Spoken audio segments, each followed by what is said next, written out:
YouTube and welcome to Theater Talk. So with audition season still being in full swing, sorry to interrupt, this is future Tori from when I filmed that video, coming to interrupt this in a little bit because I filmed the video that you're about to watch on March 2nd, and the day I'm filming this little clip is on March 17th. So in the beginning of this video, I say that audition season is still in full swing, which it was at that current moment when I was filming it, but then coronavirus hit, so everything got canceled. So the rest of the information in this video doesn't really apply to all of that, but I just wanted to put this in here just as like a, yeah, I filmed this video in the past before pandemic. So enjoy. I hope you guys enjoy this video and let me know what you think of it at the end of it and after you watch it. Back to real time of the video, Tori. I thought today I would talk to you about something else that's on another side of the audition process for me, which I started doing this year and I think it's been a really interesting way to kind of go through the audition season, which has been my audition journal. If you're new here, hello, my name is Tori Cyclic. I make new videos every Sunday for Cyclic Sunday with other videos throughout the week.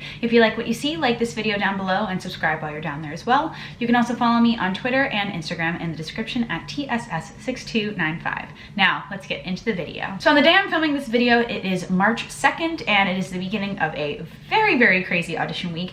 In particular, today I have just gotten home. It's about 3 o'clock right now. I've just gotten home from 5 auditions that I tried to go to today. I think there was actually 6 that I tried to go today and got seen at 3 of them, which is really great. But geez. And tomorrow the 3rd and Wednesday the 4th of March are filled with lots of auditions. I think there's like 6 or 7 on both of those days individually that I'm hoping to get seen at least some of them. Audition season is still in full swing at the current moment, and I don't think it's gonna stop until like April or May, which is pretty crazy. And one of the ways that I have been trying to keep track of audition season and make sure it kind of runs smoothly for me and to keep myself a little bit more organized in that kind of sense is my little audition journal. So I started an audition journal for this audition season because I was talking to a friend about it and they said it was a really good way to keep track of what auditions they were going to, who they were seeing in the room consistently, what they were wearing, that kind of thing as well. And I was like, you know what, this is actually a really good idea. I think I'm gonna start doing this for myself. There was a point when I moved to New York when I wanted to start bullet journaling, but like couldn't figure it out because I don't have good handwriting and I'm not good at calligraphy, and I just got kind of bored with it. And because my schedule was all over the place, I didn't really like writing it down. I always put my calendar in my phone, so it's always good for me just to be able to like delete and change something or like update a time instead of having to like cross it out and write it out. It was just very confusing for me. So bullet journaling wasn't my thing, but this audition journal has been like a really fun way to keep track of things with auditions. And yeah, I feel like it's helped me stay a lot more organized and really focus on like where I'm improving, where things are changing in my auditions, and like who I'm seeing consistently, what I'm wearing, that kind of thing. So I'm going to talk to you about everything that I've got in this audition journal. Obviously I'm not sponsored by anything, but first I'm going to talk about the products that I use for my audition journal. Got them from Staples. So it is a set of Staedtler 10 Tri-Plus fine liner pens, just in all different colors.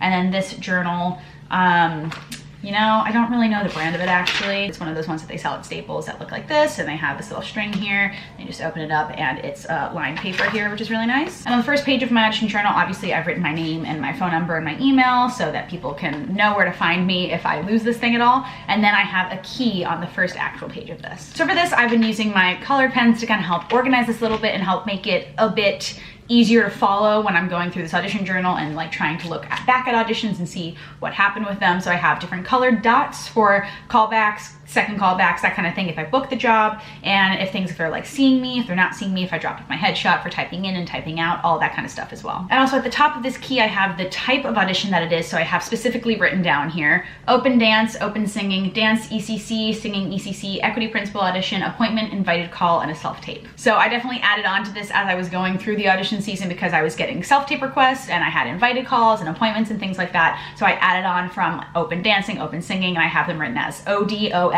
DECC, SECC, that kind of thing. You get the idea. Something that I have written down in the key of my audition journal that I use sometimes but not all the time is ITR, which means in the room. So for that means who was in the room that I was auditioning for, directors, producers, choreographers, casting, that kind of thing as well. I don't write it down a ton in my book because there's a lot of people usually in the room, but they always have an in the room sheet at auditions that is provided so you can see who was there, directors, choreographer wise, everything that I said before, but I always take a picture of it on my phone. So I have a photo album on my phone called in the room audition sheets, which is where I literally stand over the audition sheet, take a picture of it, and I have the date on there, the production, and who is in the room. For the most part, I've gotten one at almost every single audition. There's somewhere they don't have it, or it's a callback, that kind of thing as well. So I already knew who was gonna be in the room, or I have it in an email saved. So I have here on the bottom of the key some like general things things that I always write down in each audition journal entry, which are my notes about it, location, date and time, theater, and the number on the list. I always write down the audition location because I think it's really interesting to see where auditions happen consistently, because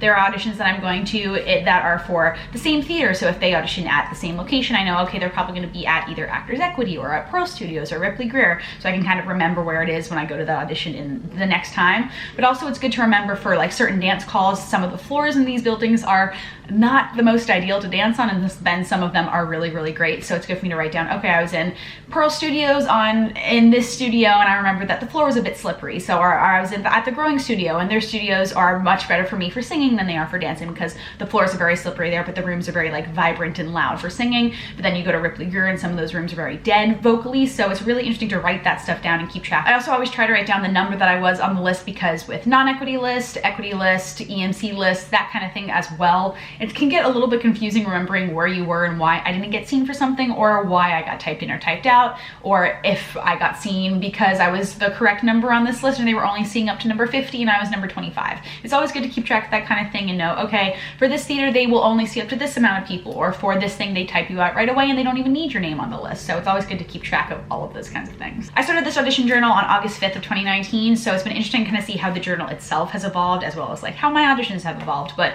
how I started writing it down was that I wrote down the date, then the day in parentheses, and then the production, what it was for and what kind of call it was, and then the location, all the other stuff underneath it. And then I just started making it a little bit easier for myself and writing down things in a different way, writing down casting in a different way, writing down like where the theater was and that kind of thing, because I ended up getting a lot of self-tapes that I had to do as well. That was a different way to write things down. So I was writing down, okay, I did this self-tape, what did I do, who did I have to send it to, what show was it for, that kind of thing. It's very interesting going through this audition journal while making this video, because I'm looking back at all of these auditions that I've gone to, and at the current moment the number on this day of March 2nd that I have of auditions is 91. So with self-tapes and callbacks and just general auditions, so far since August 5th I've gone to 91 auditions, which is insane. That is absolutely insane. And I know this number is going to grow a lot in the next few days and in the next few weeks. So I feel like it'd be interesting to really see what that number ends up at by the end of audition season. It's very interesting to look at this audition journal and see at what point in audition season was I getting seen, and at what point of audition season I wasn't getting seen. I also just noticed this. I do have in here 2 entries from the same show. I'm going to say exactly what it was. It was for Chicago on Broadway, because on Broadway shows, they have to do a 6-month call that's required from Actors Equity to see new talent, but usually most of the time they're not really actually looking to cast anybody. They just actually have to do this because of equity rules.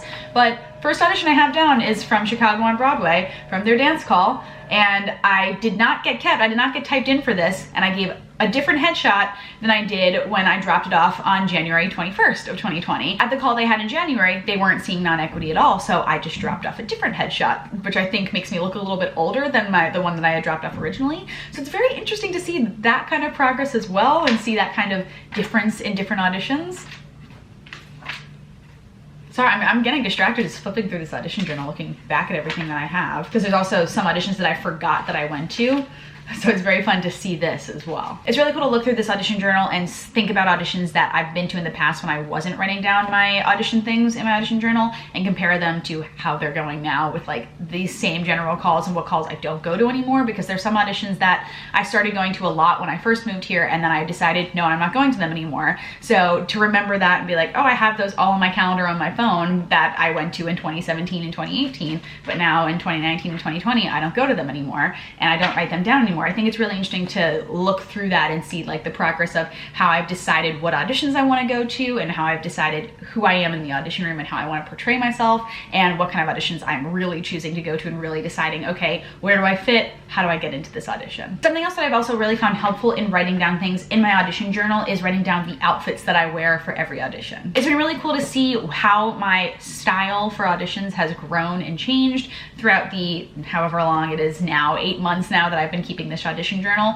and to see that I wear the same outfits for certain auditions, and for some things when I like know an outfit works really well, I keep wearing it all the time. So there's a couple outfits that I've been wearing in the past month in particular that I've worn to multiple auditions, because I know I feel really good in the outfit and I know it looks good on me, and I've gotten very far in auditions wearing it, so I'm like, maybe it's a good luck charm. My brain just thinks that. Even in particular, this outfit that I'm wearing currently is my like go-to singing outfit, which is this top and this pair of black high-waisted jeans from American Eagle, and then I wear my combat boots with them, and I just feel like it's a more well-dressed version of myself, and I feel very comfortable in this outfit. I used to be wearing dresses all the time to singing auditions, and I never really felt like myself, but now that I dress like this, I'm like, okay, this is something that I would wear out.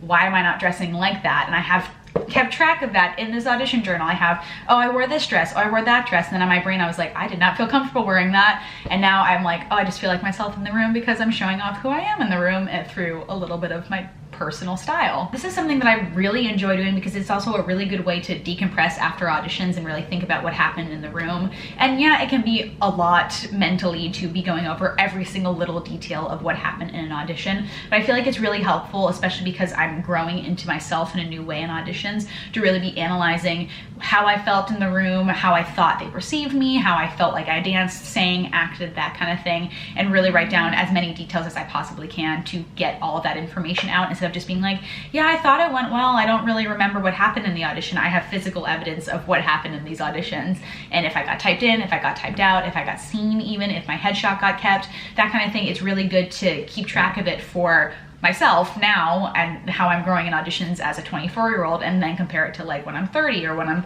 however old I am, and just it's good to see progress. It's really good to see progress written down in this audition journal. So yeah, that's all I have for you guys today. Thank you guys so much for watching. If you are within the world of theater and you keep an audition journal as well, talk to me about it in the comments down below. I definitely want to change some things up a little bit for the next audition season. Maybe try to organize it a little bit of a different way, make my key a little bit cleaner, that kind of thing. But yeah, if you keep any kind of journal like that, let me know how you do it in the comments down below. In addition, if there's anything you think I should add to my key or any other things that would be really a good way to keep track of more things in auditions, let me know about that in the comments down below as well. And as per usual, if there's anything you would like to see on my channel here in particular, let me know about that down below in the comments. Thank you guys so much for watching DFTBA, and I will see you guys next time. Bye.